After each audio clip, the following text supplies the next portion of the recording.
Hey, fight fans, welcome back to Carlo Prusa MMA. We got a very fun one for you today. We got WEC veteran, UFC veteran.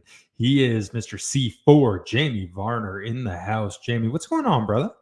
Not much, man. Thank you for being patient with me, and I'm glad we can make this happen. Absolutely, man. It's crazy. You've been in this world of combat sports for such a long time. You were doing it before it was cool. You were doing it back in the day where this may or may not have been legalized everywhere. People were calling it human cockfighting. People thought it was criminal, barbaric, crazy activity. When you first started getting into this, do you have any crazy stories of early promotions, maybe fighting bars, barns, outside, bad medicals, mystery opponents? Do you have anything? Holy shit, dude. Yeah, man.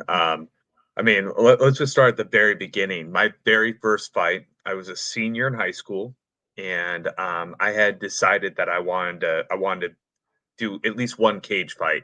And kind of how I got into it was there was a when I was a sophomore in high school, the toughest guy like in school or a senior. His name was Peter Morales. Everybody was scared of him. He was the toughest guy in school, and he was supposed to do a fight in Rage in the Cage, which was a local promotion in Arizona. And like the Friday or Thursday or Friday before the fight, he backed out. He got scared, and I remember hearing him say, "Man, those guys were real fighters." He was scared to do it, and I remember like thinking like, "Damn, that's just like a wrestling match where you get to punch people." So like in the back of my mind, I'm like, I'm gonna do that someday, because I'm not scared because it was like I said, it was a wrestling match that where you got to punch people, and there's so many matches where I wanted to punch the guys, so why not give it a go? But my very first fight was actually at a bar. It was called Rodeo Nights, and it was and then like Graham Central Station. It had a bunch of different names, and it was in Tempe, Arizona. It was on like a Wednesday, so I went to school all day. I had to go. I went to end up driving to the bar. Had to do the weigh-ins and the medicals and all. Get my medicals and all that stuff. And I had no idea who my opponent was going to be. I show up. I'm 0-0, 18 years old. This was March of my senior year of 2003. And I ended up fighting a guy that was 6-2. He had fought as a pro, but back then, if pros could fight amateurs, they just had to fight amateur rules, which was like no closed fist on the ground, no elbows at all, and no knees to the head. So like those are the rules. But we wore the same small gloves, no shin pads. Like it was I mean, it was a real fight. So, anyways, I had about 500 kids from my school show up to that fight. It was wild, and I ended up winning the decision. I beat a guy. He was a high school wrestling state champ, and he actually beat one of my training partners. He had submitted one of my training partners who was also a pro fighter. So it was a tough matchup, but I ended up winning a decision. It was awesome. I was like the king of the school for a little while, but that was the first one. And man, yeah, I there's like two stories that come to mind off of that. Like the following year, I my right after my freshman year of college, when wrestling season ended, I hooked up with Drew Fickett. Do you remember Drew Fickett? Oh, yeah, of course. Yeah, man. Drew was a stud. I mean, before like alcohol and drugs and all that shit really got to him, he was a master motivator. He was a great training partner, and the guy was so darn talented and a really hard worker. And he actually wrestled at Pima Community College and in high school for this. My coach was Joe Solorio. He was the head coach at Pima Community College, but he was also the head coach at Sal Point Catholic, which was a high school in Tucson, Arizona. Back in the day when Drew had went there, so he had a relationship with Drew, and Drew had a relationship with him. So he would come into the wrestling room and work out with us just to like get work on his wrestling for training for his fights. And he knew that I was a fighter because I had fought a couple times. Right after my senior year, I had that one fight. Then I fought like three more times, so I had a total of four fights before my freshman year of college. And so we had actually fought on the same card. It was like it was my fourth fight. It was my last fight before going back to Tucson and going back to wrestling. And we fought on the same card, and I kind of befriended him there. And he took me under his wing, and he ended up having a fight in Canada. And he asked me to go out there and corner him. because I was one of his main training partners. So I went out there, and he weighed in, and I guess there was some guy, like his opponent backed out, and the promoter comes up to me. He's like, "Hey, like, do you fight?" I'm like, "Yeah." He's like, "How much do you weigh?" I'm like 170, 175 pounds. He's like, "Hey, will you fight this guy over there? We'll pay you $1,000." And I'm like, "What?" He's like, "Yeah, that guy over there." And didn't know his record, didn't know anything about him. I just looked at him. I'm like, we're about the same size. I didn't have to cut weight. So I ended up, I said, yeah. And I mean, for $1,000 back then, that was like crazy money to me at 19 years old. And had no idea who the guy was. I ended up having to wear Drew's jock strap and cup. I had to wear his fight shorts, but I got to wear them first. So I got to wear the jockstrap and cup first. I wore his fight shorts, but I had to borrow his mouthpiece, which wasn't fit to my mouth. Dude, it's so random, so crazy. But went out there, and I ended up submitting the guy in like 2 minutes of the first round. So I didn't my warm up was harder, but I had to run to the back after my fight, take off my shorts, get bare ass naked, give the jockstrap and shorts to Drew because he was like 2 fights after me. It was wild, man. It was so damn funny. Following the early days, you took some fights on the regional scene. You made yourself to the UFC, debuted against a guy, Hermes Franca, another legend of the sport. Do you remember where you were when you got the phone call that you're being signed to the UFC for the first time? Yeah, man. I was it was in between my redshirt junior year of college. So it was my third year, but I'd redshirted my junior year. So I did 2 years of junior college first, went to Lock Haven, which was a Division I wrestling program, and they also had a boxing team. And I redshirted that first year at Lock Haven just to try to get better, get acclimated to the Division I wrestling, because there's a huge jump in skills and technique and just overall intensity going from junior college to Division I. So I redshirted, and I was able to wrestle and box. I did both, and I come home for the summer that summer, and I was packing up my car, getting ready to drive back in August of 2006. I was set to go drive back to Lock Haven. I think I got the call on like a Wednesday or something, or a Thursday, and I was gonna leave.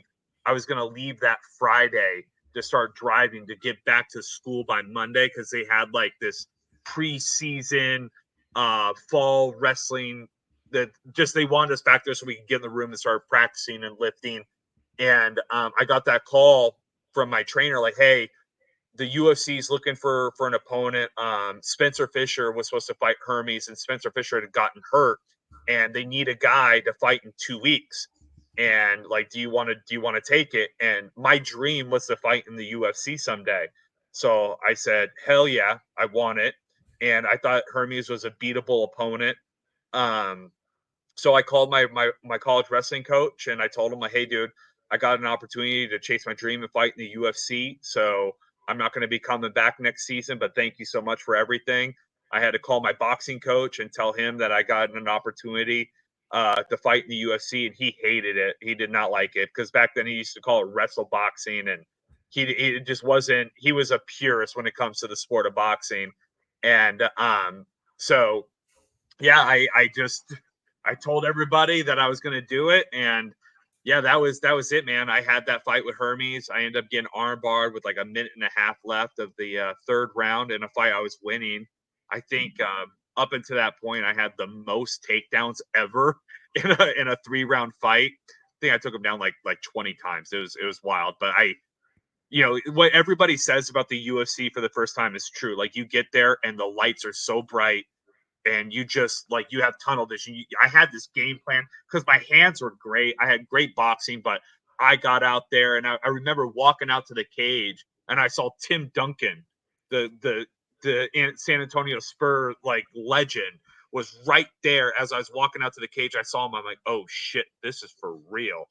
And I got nervous, man. So I resorted back to what I knew best, which was wrestling, and took him down a bunch. But after that fight, losing that fight, knowing that I could have beat him, it gave me a ton of confidence going into my next fight, which was UFC 68. And yeah, dude, but it was wild. It was so scary. Oh man, that feeling like I had this amazing game plan. I remember being in the back room hitting pads, and Forrest Griffin, all these guys were watching me like, holy shit, this kid can box. This little white boy can throw some hands.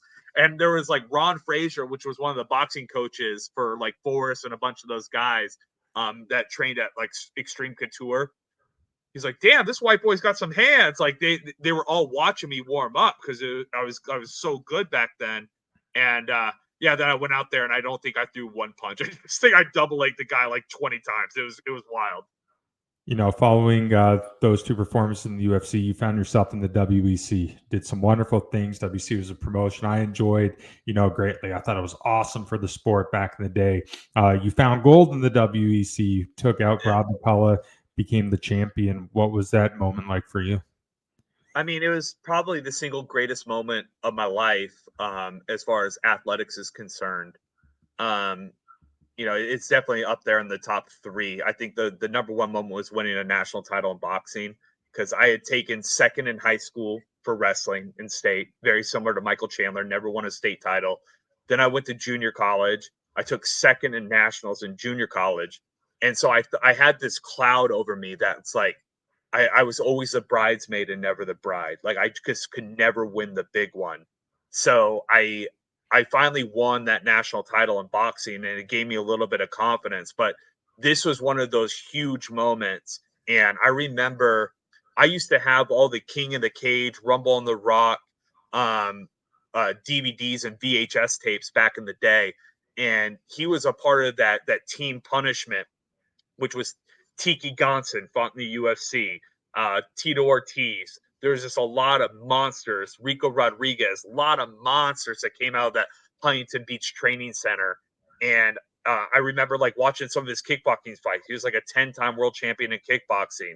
I remember watching beat people up in MMA. So I grew up watching that guy. Then having to fight him was surreal and really scary.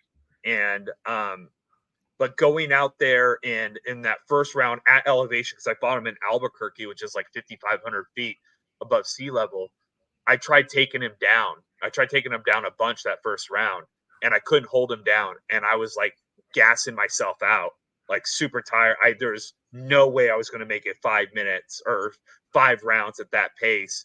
And I remember after that first round going back to the corner, just like kind of defeated, like, what the hell did I get myself into? Like, I was so exhausted. And I kind of had my head down in the corner. And my trainer, Trevor Lally, he went forehead to forehead with me. He's like, hey, dude, you're just going to have to box him. You're going to have to trust your hands and just box him. You can do this. And I went out there in that second round and I just started throwing hands, and I didn't get knocked out. And I was like hitting him, and I was seeing things coming, and I was like I started getting confidence. And then I got into the third round, and I was like, I felt pretty fresh because striking isn't as hard as like all the constant grappling, the shooting, and trying to control. So I was able to kind of get my energy back. And dude, then obviously, like, things happened in that third round. I put a hook cross together, and that last cross landed right on the chin and put him down, and that was all she wrote. But man, I was scared. I was terrified because I thought, like, I like everything else in my life that really mattered, like high school and state wrestling. Like, I thought this was going to be another one of those times where I would fall short, and to win it, like, really showed me that I belonged and that I could win the big one. I didn't need to be the bridesmaid. I could be the bride. And so that was a really impactful win for me that catapulted my career in the most positive way, both like professionally, but also like mentally and like interpersonally. Definitely a byproduct of that win was being able to headline fights in the WEC. You got to do it multiple times. I believe the first one was against Donald Cerrone. The Uriah Faber and Jets Pulver was the co-main event of that one.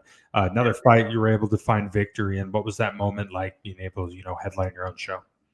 Yeah, I mean, I fought Marcus Hicks before that. I wasn't the I don't think I was the main event that night. I think Martin Campman or Brian Stan or somebody like that. Maybe even Carlos Condit may have headlined that one.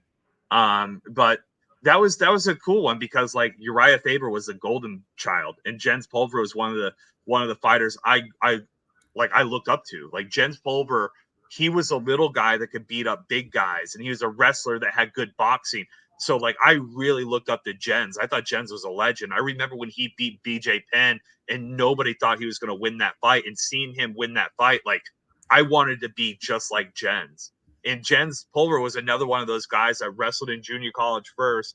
Then he wrestled Division One, I think at Boise State for like a couple years, either a year or a couple years. I don't know if he finished there or not, but like I was kind of following that same path. And Matt Hughes was another guy. He wrestled junior college, I think at Lincoln College in Illinois, and then he went to like Eastern Illinois or Northern Illinois for Division One wrestling, where he was an All American.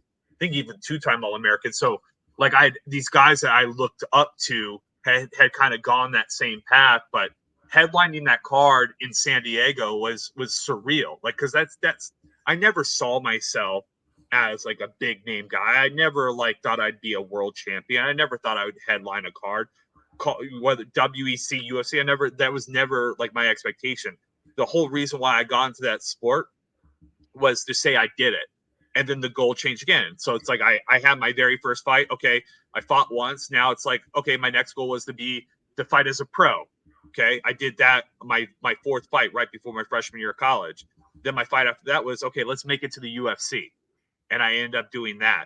So then like once I got to the UFC, like the goal changed. Like, okay, now I want to be a world champion. So making that like having that like goal actually come true didn't seem real.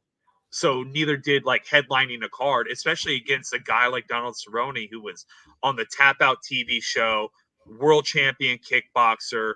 Everybody loved him. He was the cowboy, cowboy baby. He had a cool walkout song, had the cool hat, the gimmick, had all the tap out guys behind him. Man, it was tough. It was one of those things that I never really envisioned. It was hard to really prepare for that, but once that cage door closed and the fight happened, I felt good. I mean, I pretty much dominated that fight until the end. He landed. I broke my hand in the first round. I broke my foot in like the third or the fourth round. I kicked him in the head with my left foot and broke my foot. And then in the fifth round, he kneed me in the face while on the ground. And I remember the ref asked me like, "Hey, like, are you okay?" And I'm like, "I can't see." Little did I know, I didn't like. I was exhausted. I was fighting. I was just like, I couldn't see. I didn't want to not fight. I wanted to continue the fight. I just like, give me a break. Let me like, I had a professional kickboxer knee me in the face. Like give me a second. And they stopped the fight and they went to the judges' scorecards, which I like I like the fact that they went to the judges' scorecards and they didn't just like DQ him because like that gave him an opportunity to win, right? Like he had 4.5 rounds to try to win that fight, and um, I won every single round up until that fifth round when the fight got decided. So it was it was a great opportunity. I spent like 4 hours in the hospital. I had to get X-rays on my hand and my foot, and they had to do some stuff with my eye. I had to go get a CT scan, and then they had to have an ophthalmologist come take a look at my eye because they were worried about a detached retina. So I was there for all night, and my right index metacarpal, there was a compound fracture, so it was like the bone was sticking straight up through my hand, and they were like having to reset it. And the guy, like the doctor came in and reset it, and then it popped out again. He reset it. It popped up again. I'm like, dude, you touch me, like you do this again, I'm gonna kill you. Like, just leave it. I'll go see a surgeon. We're not doing this again. So they put a cast on my hand, cast on my foot, fucking eye patch over. I had one crutch under my left arm because I couldn't use it with my right, dude. It was such a wild fight, wild event. But it was awesome, dude. It was a great experience, and I know there caused a lot of drama between me and Cerrone, but we're pretty cool now. Like I follow him and his career. He's still one of my favorites. I don't necessarily approve of him coming back after taking the steroid time off, but the TRT time off. But you know, who am I to tell anybody not to chase their dreams and to go for records? You know what I mean? Do you take a lot of pride in representing WEC back in the day? Yeah, man. Because like we were like the stepchildren to the UFC. Like no one really gave us any credit. Like I felt like when I was the lightweight champion, I was the best in the world. I didn't think that there was a lightweight out there that could beat me. And then when Benson Henderson finally beat me in 2010, he went over and then lost to Anthony Pettis. They went over and they both won world titles in the UFC and defended it multiple times. So I mean, and if you look at it, like the WEC guys that came over to the UFC absolutely dominated.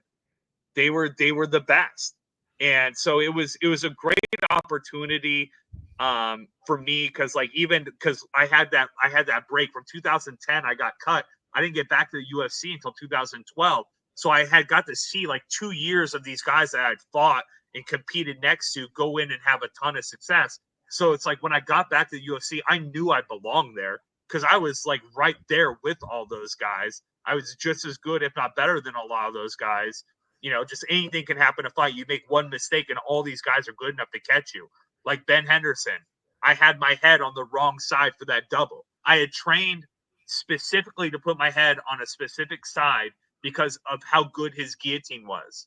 And I made a mistake. I shot with my head on his left side because he's a southpaw, and that's his strong guillotine side, and I got caught in a guillotine. One little mistake can catch you. Um, Benson Henderson backing away from Anthony Pettis, and then the crazy cage kick comes and drops him. That like solidified the round, but also Anthony Pettis ended up going on a Wheaties box after that. So it definitely showed me that I belonged, and it was a really prestigious organization, and we all kind of knew each other because it was so small. Like I saw all the same people all the time. So we had a great community within that organization. I really did enjoy it. It was a great time. Following your time at WEC, fought on some other promotions. Fight that was in talks was a fight against Aoki. It never ended up happening, but is that one to this day you kind of wish that you had the opportunity to go against? I mean, there was like a lot of guys like Eddie Alvarez, Aoki, Gomi. There were a lot of guys over there in Japan that were on my radar. Jay-Z, Chavez or Chazé, who I'm talking about. He's down in South Florida trained. There were like all these dudes that fought in Pride and Rise and all in those organizations over there in Japan that like I obviously had my that were on my radar that I wanted to fight, but the WEC and the UFC that's where all the eyeballs were, and that's where the money was.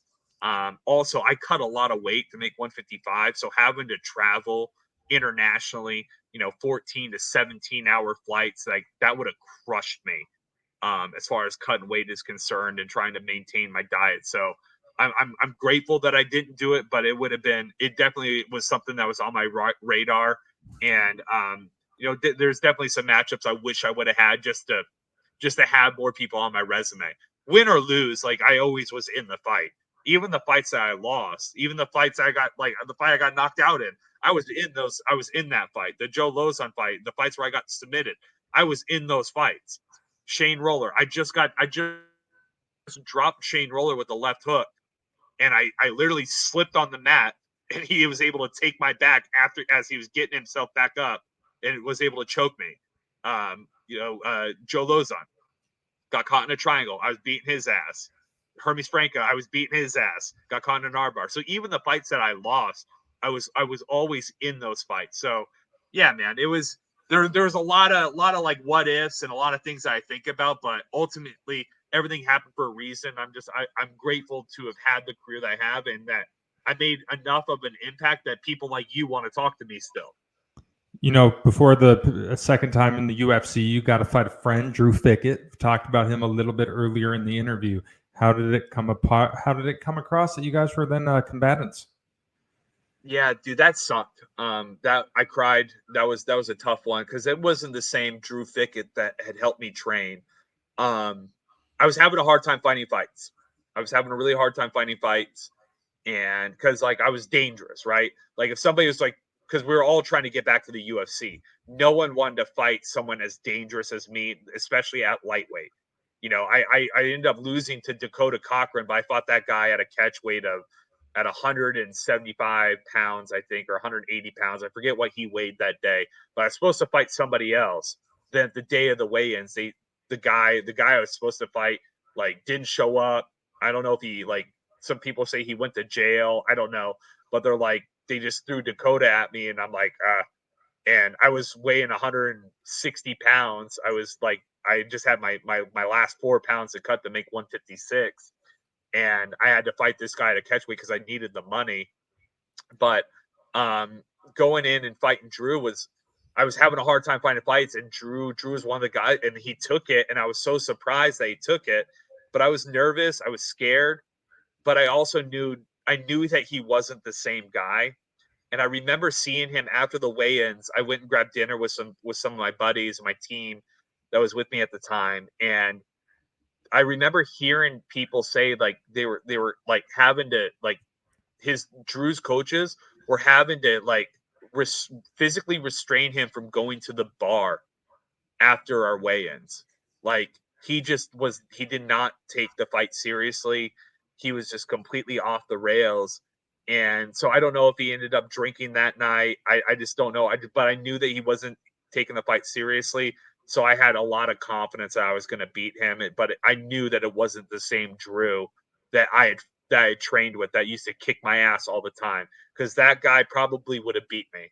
That guy was very talented. But you know, the lack of discipline, the addiction, that stuff's tough, man, and it ruins lives. When you made your return to the UFC at the time, you took on a top prospect, now borderline Hall of Famer, and Edson Barbosa. You're able to get the job done. What was that victory like for you? Dude, that was like in that top three that I was telling you about, right? Like number one was probably Rob McCullough. Number two, a close second was that fight with Edson, and the reason why is because no one believed I could beat him. I mean, he was like the next Anderson Silva, if you remember. He was undefeated. He had just got knockout of the year, kicking Terry Edams' head off. Like no one wanted to fight him. Like that's how I got back into the UFC because no one wanted to fight him. People kept turning down the fight, and so my manager like was talking to Sean Shelby or Joe Silva back then, and my manager at the time was like, "Hey, well, Jamie Varner will fight him." And he didn't even ask me, but he's like, "I got Jamie Varner, he'll fight him," and that's a good name. So if Edson beats this guy, he's a good wrestler. He beats him, like that would be enough to at least put him in a number one contender fight. So they ended up doing it. They gave me the opportunity, but they definitely didn't. No one thought I was going to win. I remember like I was talking to my mom about a week before the fight, and I told her like, "Mom, like I had to like sit her down and prepare her. Like, Mom, like I'm doing this because I want to do it. There's a very good chance that I get hurt in this fight. There's a very good chance that I could get knocked out and I could end up on the wrong end of a highlight reel.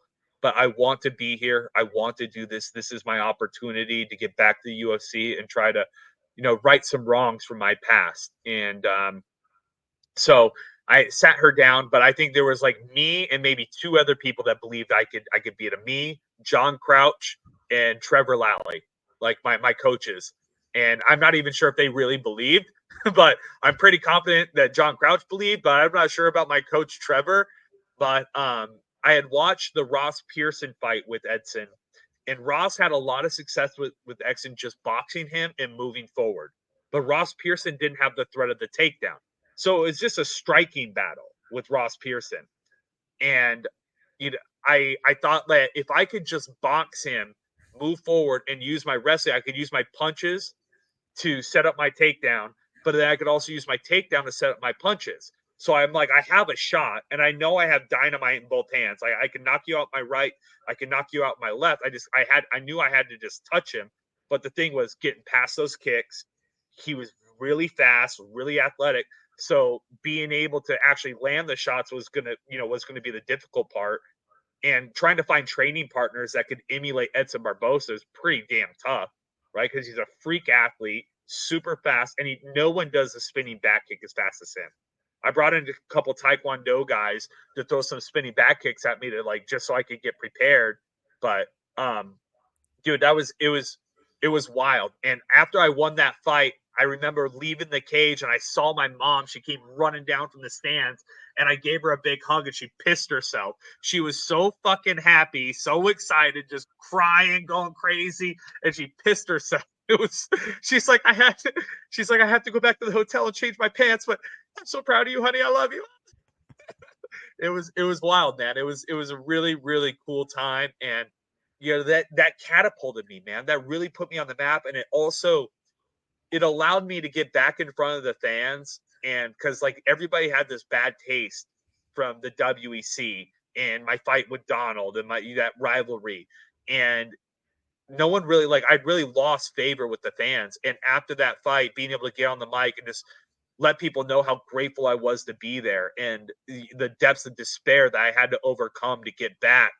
It really like humanized me, and the fanfare I got and the respect I earned was something that I still like relish to this day, and I still receive benefits to this day, like in my personal life and even in my professional life.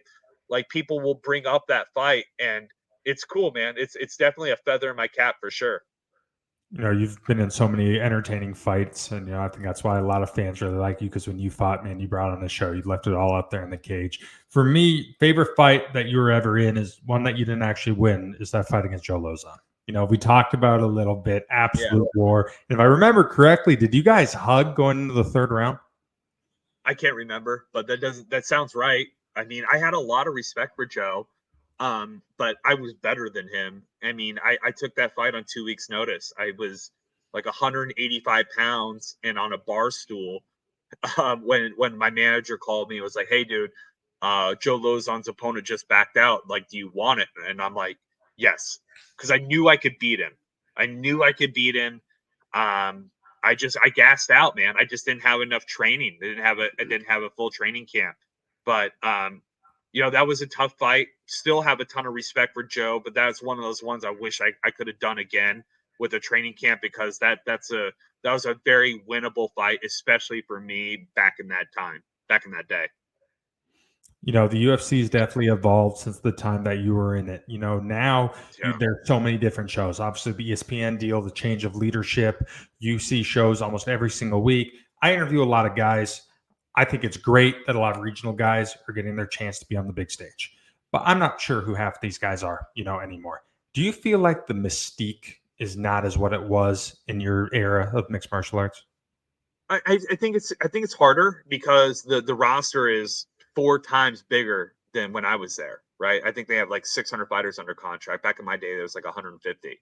There just really wasn't that many guys on the roster. And back in my day, there was like 12 shows a year. There's like one pay-per-view a month, maybe, 10. And then like the WEC, they only had like 8 to 10 shows a year. So I mean, it was a much bigger like spectacle, much more important event, but also with all this exposure, the sport has gotten way more mainstream.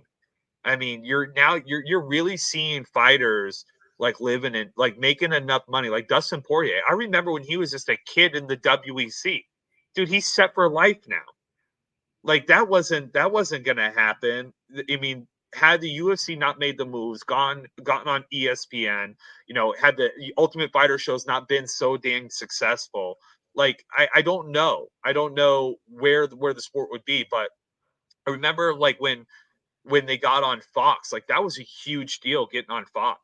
And they fought they did had that Fox contract and going to ESPN. I mean it's amazing.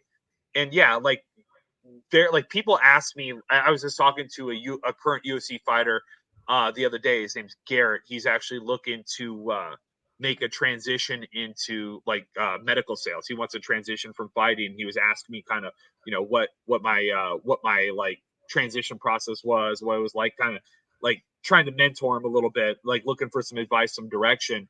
And he was asking about some of these guys, like, hey, do you know this guy, this guy, this guy? I'm like, maybe if I saw him, but no. But it's because there's like, again, over 600 people on the roster, and they're having 40 something events every year. It's really tough to follow everybody. But with that being said, the level of competition is so much higher and greater than when I was fighting, because I was like kind of that first wave of guys that could do striking and grappling, like could do both. Because like when I first came in, you were either a striker or you were a grappler. Like I was like one of the first guys, George St. Pierre, that could do both, like pretty well, And now these guys are like K1 level professional kickboxers, black belts in jiu-jitsu, Division I wrestlers like Bo Nickel. Bo Nickel, great striking, 3-time national champ, and then also he's submitting black belts in jiu-jitsu. He's only been doing this for like 3 years, 4 years, right? Like it's at a higher level now than when I was competing. So, with the more exposure, you're also getting a lot higher level athletes going into the sport. So it's amazing. It's great for me to watch. I'm grateful that I'm not doing it anymore, because these kids are so goddamn tough and so technical now. I think a reason why the talent has evolved so much, obviously, it's so much more culturally accepted now. Kids are now doing jujitsu 7, 8 years old. They're watching it with their families. And I think a reason we got to that point is there are guys, organizations that help make this legal in different states. Obviously, New York was a big one. You had a big part of getting it legalized in Arizona. Yeah. For you, why did you feel so much passion in doing that? Well, because it's my home state, man. That's where I started. And Arizona had some funky rules. You remember Senator John McCain? He called it human cockfighting. He was not into it. The Arizona Boxing Commission was very corrupt. So when I had to go in front of the Arizona State Legislature, I had to argue against the Boxing Commission, which they had these back backdoor deals with boxing promoters and the local promotion, that so they didn't want to have a show like the UFC come, because then that would take away from their own personal like revenue. But it was something that like I that needed to happen. It was, for me, like I really wanted to be able to fight in my hometown. I really wanted to fight where I started. And luckily I was able to end my career where I started it, which was right in Phoenix.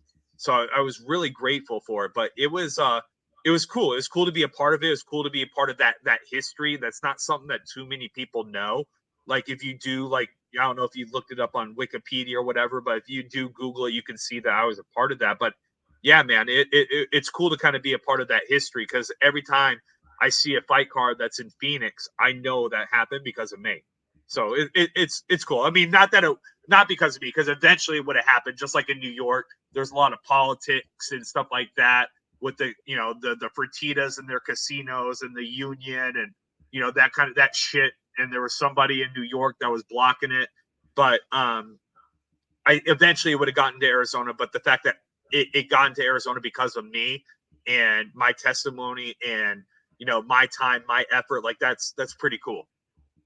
Another thing that we're seeing is the term casual fans in this day and age. There's so many eyeballs who watch the sport, which is great for everyone involved. But, it's hard to go to B-dubs because you see two guys doing jiu-jitsu exchanges on the ground, twist them in the booing, they're humping each other, cross-sniffing. It's crazy. What do you think of these people? Or do we need them? Is this just something that's good for the sport that we just got to live with? I mean, that shit's in all sports, though. Baseball, basketball, football. I mean, you have it. That's just it. And those people, they live lives, that, where they didn't achieve or reach, their potential or meet their expectations. So I don't really have a problem with it, because eyeballs are eyeballs and it doesn't impact me anymore. In all walks of life, in any area of business, or even just like going to the store, there are ignorant people everywhere. And that's okay. I mean, there's just no avoiding it. But ultimately, the eyeballs that are going to the UFC, the amount of people that are paying attention to it, is the reason why guys are, guys are making, they're just like 5 fights into the UFC. The guy I was talking to yesterday, he's 5 fights into the UFC and he's making 24,000 to show and 24,000 to win.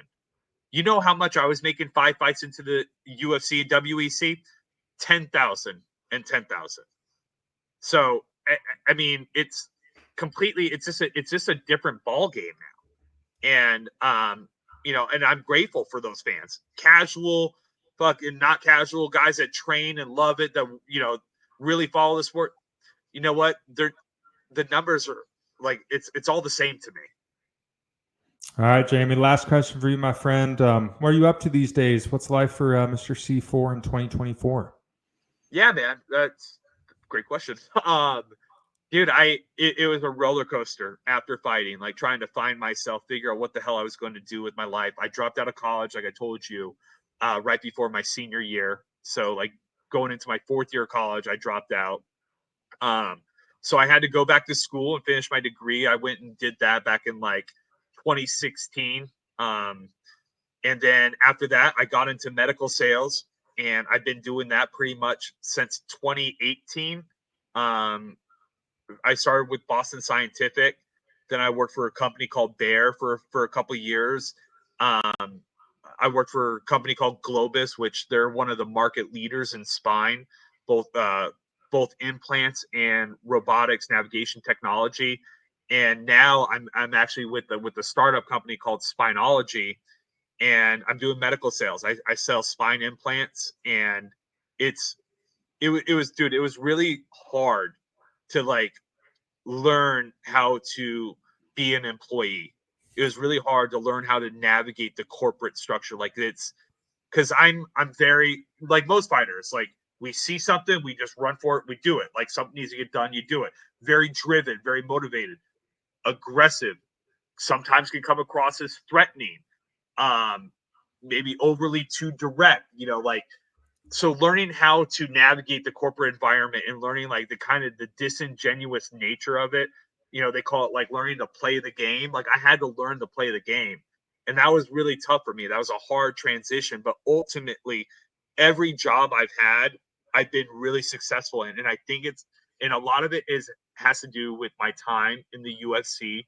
And then we can even take that like a step further. It's like the discipline, the dedication, the work ethic that it took to be successful as a fighter, as a wrestler, as a fighter.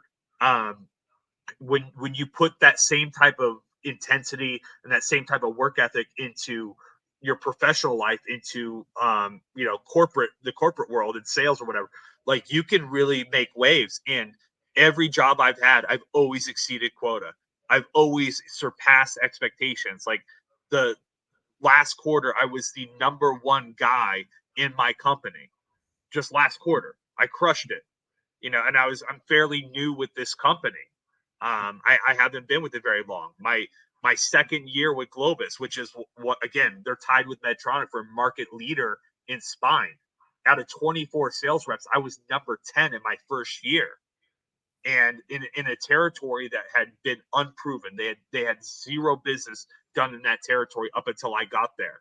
And I ended up taking that territory from 0 to a top 10 territory. So, it's, I don't want to say it's easy, but compared to, people trying to fucking punch you in the face and strangle you and break your arm and, sweating your ass off and being exhausted, like going and calling on surgeons and standing in the OR and learning some of these technical, like medical, like, applications and procedures, it's not that hard compared to getting your fucking ass kicked in the cage in the UFC. Absolutely. Well, Jamie, thank you so much for your time, my friend. I really appreciate it. It's awesome to talk to someone who made an impact on the sports and help pave the road for others who are enjoying it today. So thank you so much, my friend. Carlo, thank you so much for reaching out, man. Sorry, I'm a little bit long-winded, but I'm a sales guy now. There you go. Ladies and gentlemen, that's it for us today. That is former WC lightweight champion, Mr. Jamie Varner. I'm the Fight Doctor, Carlo Prusa. Stick around, fight fans.